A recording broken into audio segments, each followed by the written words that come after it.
Bismillah, Assalamualaikum warahmatullahi wabarakatuh. Alhamdulillah, wassalatu wassalamu ala rasulillah wa ala alihi wa ashabihi wa man tabi'ahum bi ihsanin ila yaumiddini amma ba'd.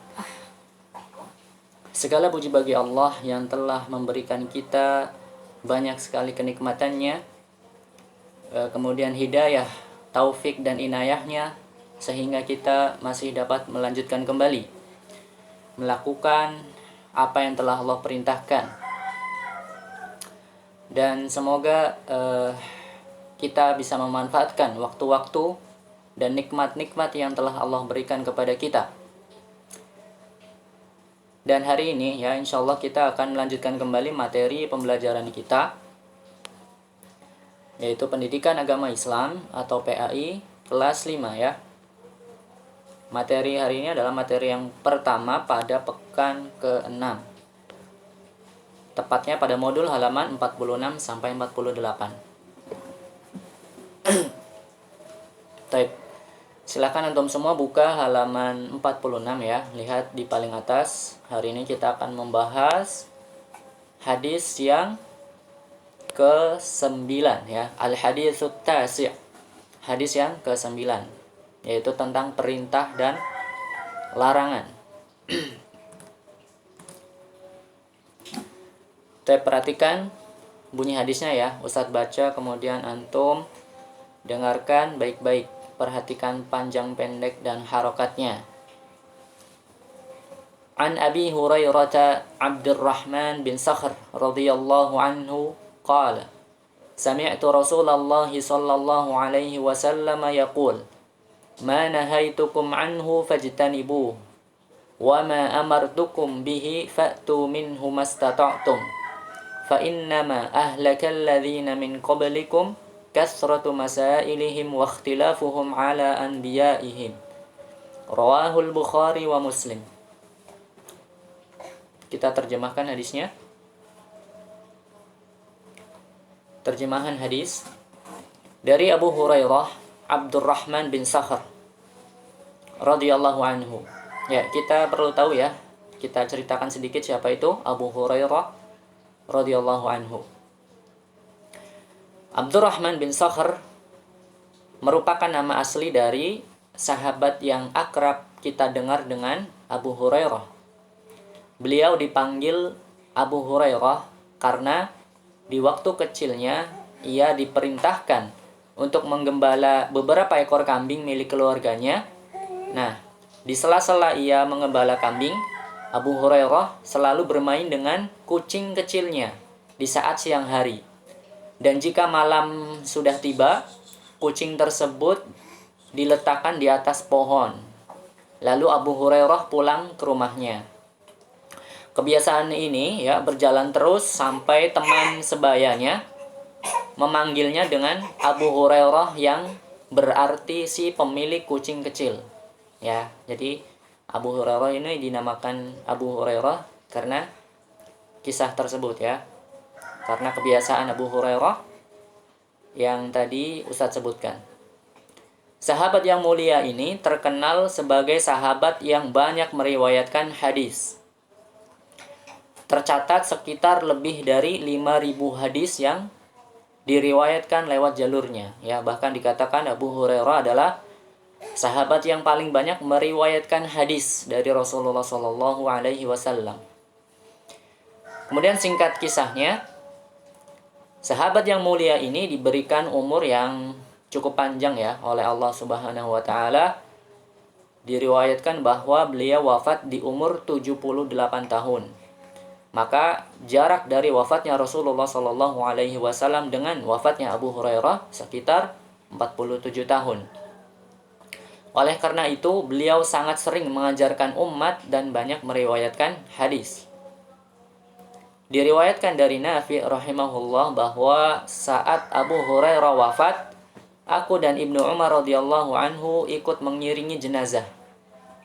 Dan Ibnu Umar radhiyallahu anhuma tak lepas mendoakan Abu Hurairah, lalu ia berkata, orang ini adalah orang yang paling hafal hadis Rasulullah sallallahu alaihi wasallam. Baik, itu singkatnya saja ya tentang Abu Hurairah. Kita kembali lagi ke terjemahan hadisnya. Dari Abu Hurairah, Abdurrahman bin Sakhar radhiyallahu anhu, dia berkata, aku pernah mendengar Rasulullah sallallahu alaihi wasallam bersabda, apa saja yang aku larang bagi kalian maka jauhilah, dan apa saja yang aku perintahkan kepada kalian maka lakukanlah sesuai kemampuan kalian. Sesungguhnya yang membinasakan umat-umat sebelum kalian adalah karena mereka banyak bertanya, yaitu pertanyaan yang tercela. Contohnya adalah pertanyaan menyulitkan, pertanyaan bertujuan menghindari perintah yang ditetapkan, ya, atau ngeyel, dan menyelisihi nabi-nabi mereka, yaitu mereka tidak mau taat dan patuh. Hadis riwayat Bukhari dan Muslim. Ya, sedikit Ustaz jelaskan. Kata Rasulullah apa tadi? Apa saja yang aku larang bagi kalian maka jauhilah. Sifat larangan adalah asalnya itu mutlak, ya, harus kita jauhi. Larangan itu secara mutlak harus kita jauhi. Semua yang Rasulullah telah larang maka harus dijauhi, ya. Dan ini berlaku untuk semua orang tanpa terkecuali, ya, tidak dibeda-bedakan. Namanya larangan harus dijauhi, ya. Adapun perintah itu kebalikannya, ya. Coba kita dengarkan lagi apa yang tadi Ustadz sudah terjemahkan, ya, yaitu tentang perintah. Kata Rasulullah, apa saja yang aku perintahkan kepada kalian maka lakukanlah sesuai kemampuan kalian. Nah, kalau perintah itu, ya, wajib dilaksanakan. Akan tetapi dilihat dari kemampuannya, orang-orang itu akan berbeda dalam menjalankannya, ya. Makanya di sini disebutkan sesuai kemampuan kalian, ya. Contoh mudahnya seperti ini. Seseorang wajib melakukan sholat 5 waktu, ya. Akan tetapi kondisi keadaan seseorang beda-beda, ya. Misalkan ada orang yang sakit misalnya, maka ketika sholat diperintahkan semampunya. Kalau dia tidak bisa berdiri, maka boleh untuk sholat dengan duduk, ya, seperti itu. Jika duduk tidak bisa, maka berbaring, ya, dan seterusnya. Dan beberapa contoh amalan yang lainnya, ya. Artinya di sini perintah itu dilaksanakan atau dilakukan sesuai kemampuan masing-masing, ya. Beda dengan tadi larangan. Kalau larangan itu secara mutlak, ya, harus ditinggalkan semua. Kita selesai di halaman 46, ya. Kita lanjutkan ke halaman berikutnya. Syarhul hadis, penjelasan hadis. Ar-Rasul sallallahu alaihi wasallam dallana ala annahu idza nahana an syai'in wajaba alaina ijtinabuhu bidun istithna'in wa idza amarna bi syai'in falna'ti minhu ma nutiqu wa lam yukallifna bi syai'in na'jizu anhu. Rasulullah sallallahu alaihi wasallam menunjukkan kepada kita bahwasanya jika beliau melarang sesuatu kepada kita, maka wajib bagi kita untuk menjauhi larangan tersebut, ya. Tadi sudah saya jelaskan bahwasanya larangan itu wajib kita tinggalkan, ya, tanpa terkecuali, ya. Artinya larangan itu harus dijauhi secara mutlak, ya. Dan apabila beliau memerintahkan sesuatu kepada kita, maka lakukanlah sesuai kemampuan kita. Nah, ini beda dengan larangan, ya. Kalau perintah itu dilakukannya sesuai kemampuan kita, ya, seperti tadi yang Ustaz sudah contohkan. Apabila seseorang tidak bisa sholat dengan berdiri, maka sholatlah dengan duduk. Apabila tidak bisa dengan duduk, maka sholatlah dengan berbaring, ya. Atau contoh ibadah yang lainnya, misalnya kita diperintahkan untuk haji, ya. Haji kan rukun Islam yang kelima, ya. Akan tetapi Kita lihat dulu kondisi orang-orang ya, kondisi kita. Wajib itu jika kita mampu untuk melakukan perjalanannya, ya, mampu dari segi materi dan dari segi yang lainnya, ya. Tapi kalau kita tidak mampu dalam segi materi, misalnya kita tidak punya biaya yang cukup untuk melakukan perjalanan ibadah haji sampai Mekah, ya, kita tidak punya dana yang cukup, maka kita tidak diwajibkan, ya. Yang diwajibkan yang mampu saja. Baik. Nah, itulah bedanya antara larangan dan perintah, ya. Kalau larangan tadi harus dijauhi secara mutlak, ya. Kalau perintah itu dilakukan sesuai kemampuan, ya.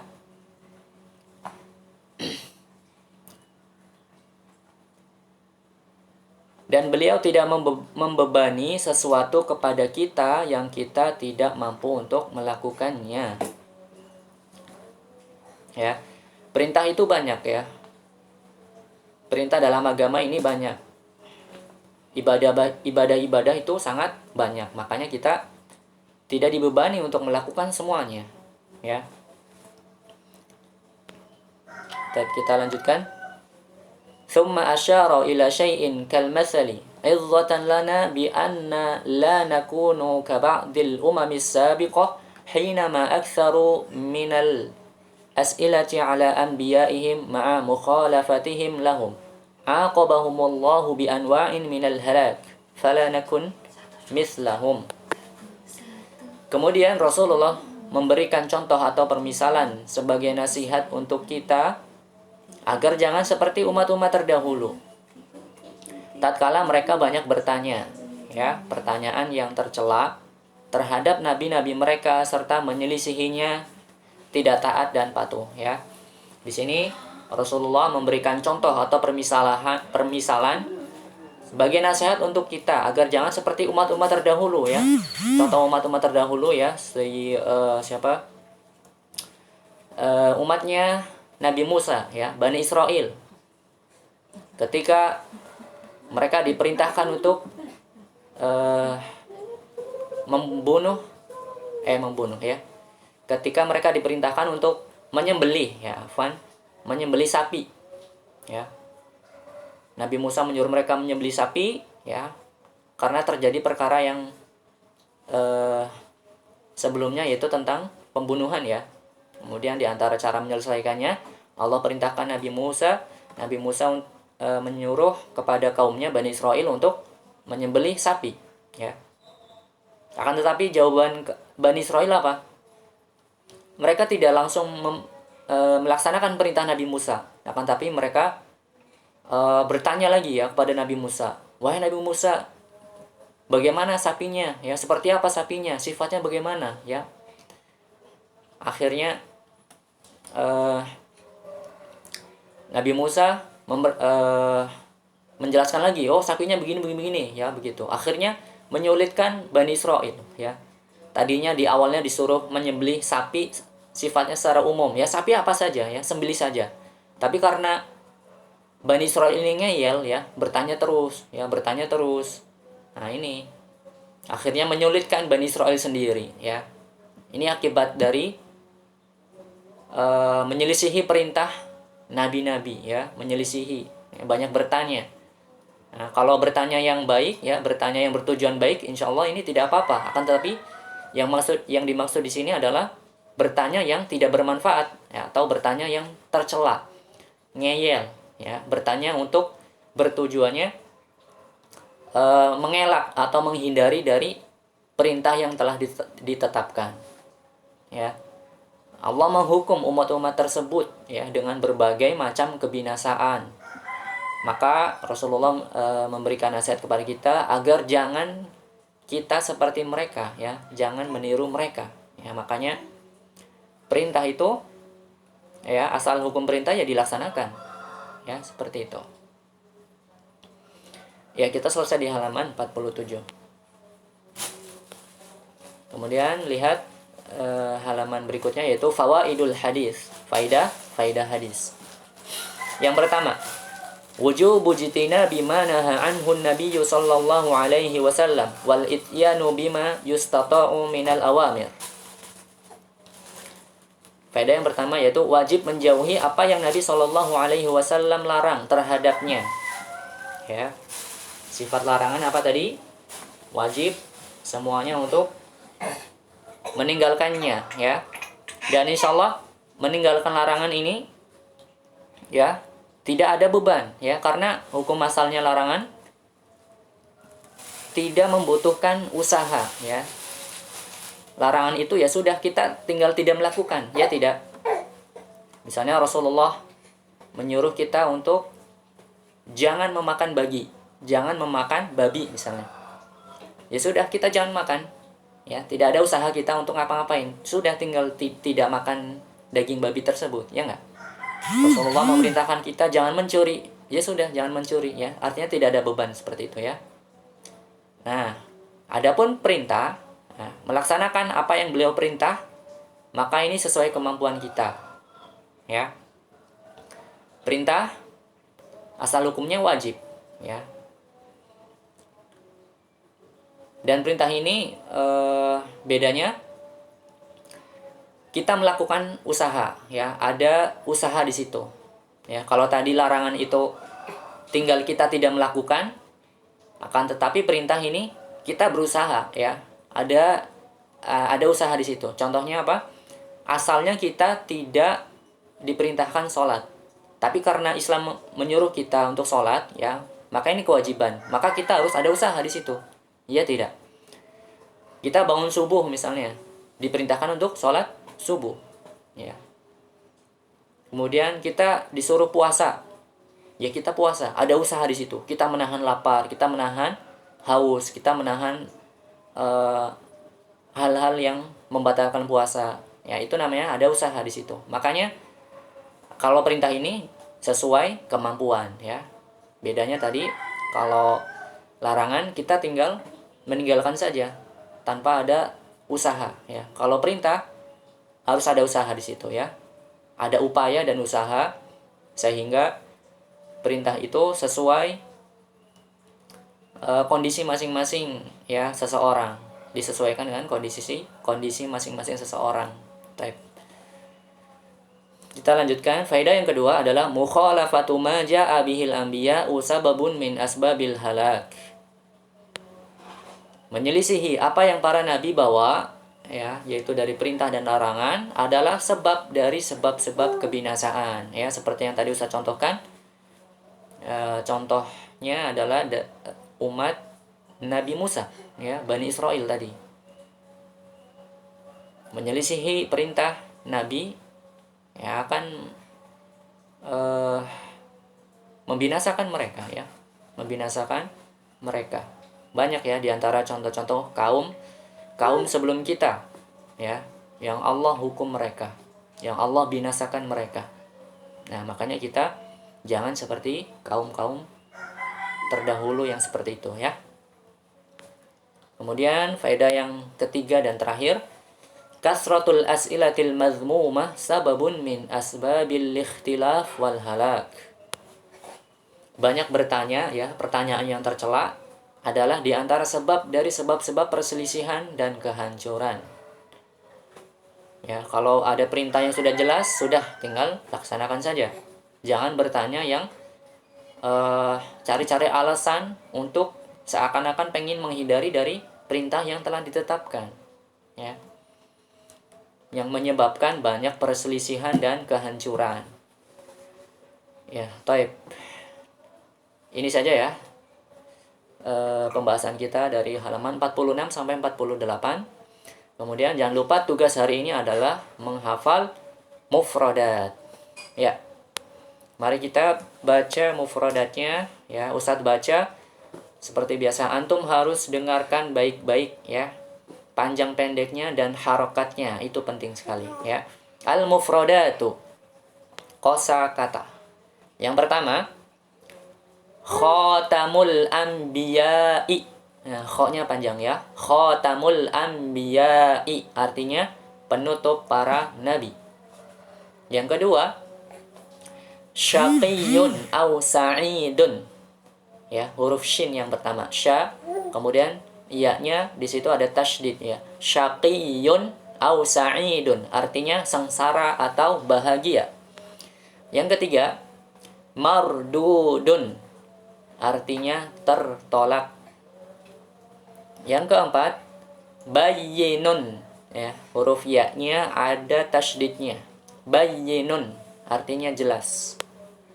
Yang kelima, ahammiyatun nasihah. Ahammiyah, ya, mimnya ada tasydidnya, kemudian ya-nya juga ada tasydidnya. Ya, cara membacanya ahammiyatun nasihah, artinya pentingnya nasihat. Yang keenam, yuqatilu, artinya memerangi. Yuqatilu artinya memerangi. Yang ketujuh, ahlaka, artinya membinasakan. Yang kedelapan, umamus sabiqah. Umamus sabiqah, artinya umat-umat terdahulu. Yang kesembilan, aqabahumullahu. Aqabahumullahu, artinya Allah menghukum mereka. Yang terakhir, amartukum, aku memerintahkan kalian, ya. Amartukum artinya aku memerintahkan kalian.